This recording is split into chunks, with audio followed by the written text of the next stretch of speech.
Assalomu alaykum, mana aziz takipchilarim. Avvalambor hammalaring xush keldilaring. Yaxshimisizlar, tuzingmisizlar? 3-mavzudagi kartamizning nomi u sizni yo'qotishdan qo'rqadimi? 3-mavzudagi temadagi kartamizning nomi u sizni yo'qotishdan qo'rqadimi?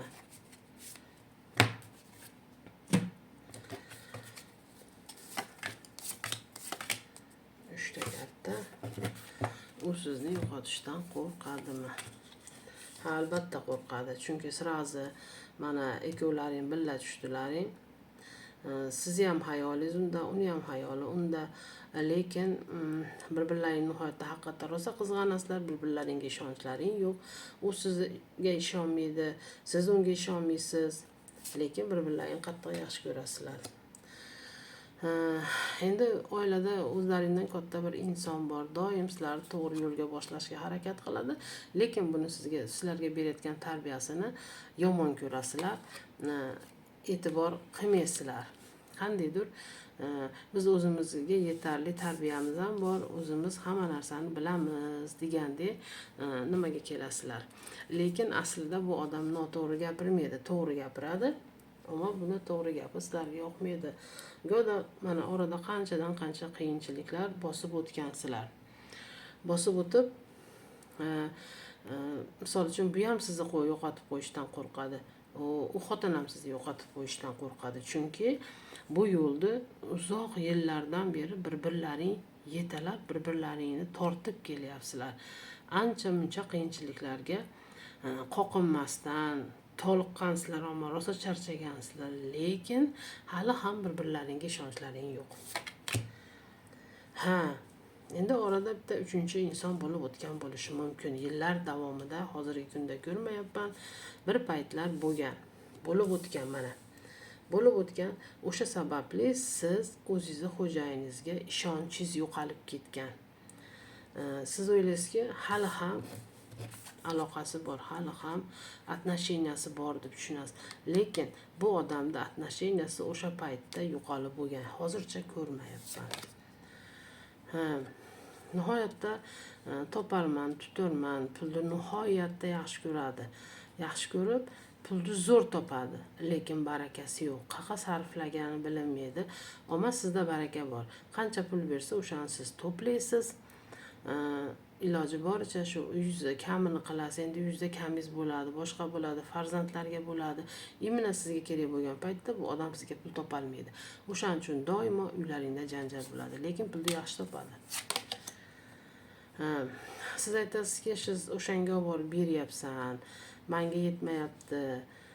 Men beradigan paytimda, imina menga kerak bo'lgan paytda sen menga bermaysan, shunga olib borasan deb janjal qilasiz. Lekin hozir shu paytda bu odam aqa borganini men ko'rmayapman. Bo'lishi mumkin, onasi bo'lishi mumkin, opasi bo'lishi mumkin, ukasi bo'lishi mumkin, lekin bu emas.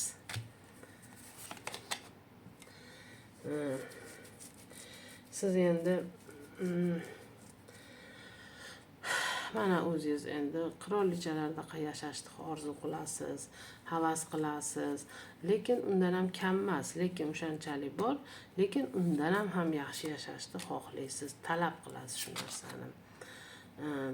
Orada ko'pchilik bilan o'tirib qanaqadir masalalar bo'ladi sizlarning uylaringda. Endi balkim eringiz oilani buyuki bo'lishi mumkin, eng katta o'g'li bo'lishi mumkin. O'shaning uchun ko'proq maslahatlar sizlarning uylaringda qilinyapti. Endi orada ikkovlaringni oralaringdan uzoqlashgan, ancha uzoqlashib yana qaytadan yaqinlashgansizlar, o'sha narsani ko'rsatyapti. Endi mana sizni qo'lingizga kelayotgan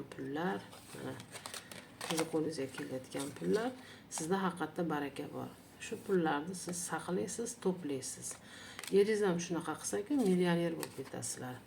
Mana endi onasi juda ham qattiq qo'l xotin, lekin yomon emas, tarbiyasi rohatda nihoyatda kuchli. Mana ikkovlaring dalnish, ikkovlaring taqdirlaring bir-birlaringni yaxshi ko'rib davom etasizlar. Lekin bir-birlaringni yo'qotib qo'yishdan qo'rqasizlar. Mana 3-mavzudagi temadagi kartani ham ko'rib bo'ldim. Kimga nimadir noto'g'ri tushunmagan bo'lsalaring, albatta kommentariyada yozib qoldiringlar. Men hammalaringga bittama-bitta javob berishga tayyorman, javob beraman. Obuna bo'lmaganlar obuna bo'linglar. Podelitsiya qilib, podpischilar ko'payishiga yordam beringlar, sizlardan iltimos. Har kuni qiziqarli videolar chiqarishga harakat qilaman. Savol-javoblar ham boshlangan. Savollaringni yozib qoldiringlar. Hammaga javob berishga harakat qilyapman, javob beryapman ham. Bundan keyin ham mana shunday davom ettiramiz. Kim qanaqa savoli bo'lsa, albatta ismini to'liq, yoshini to'liq yozishga harakat qilinglar. Chunki men ismini bilmasam yo yoshini to'liq bilmasam, diagnostikam teskari chiqib qolishi mumkin. Aniq ismi, aniq yoshi menga diagnostikam qo'yishimga qulaylik yaratib beradi. O'shaning uchun aziz takipchilarim, obunachilarim, sizlardan iltimos, o'shani to'g'ri holatda yozib qoldiringlar. E'tiborlaring uchun men yana ham to'liqroq qilib sizlarga javobini yozib jo'nataman. O'shaning uchun kommentariyada o'sha kerakli narsalarni yozib qoldirsalaring, men albatta sizlarga javob qilaman. Men sizlarni hammalaringni yaxshi ko'raman. Salomat bo'linglar. Sizlardan bitta yurak.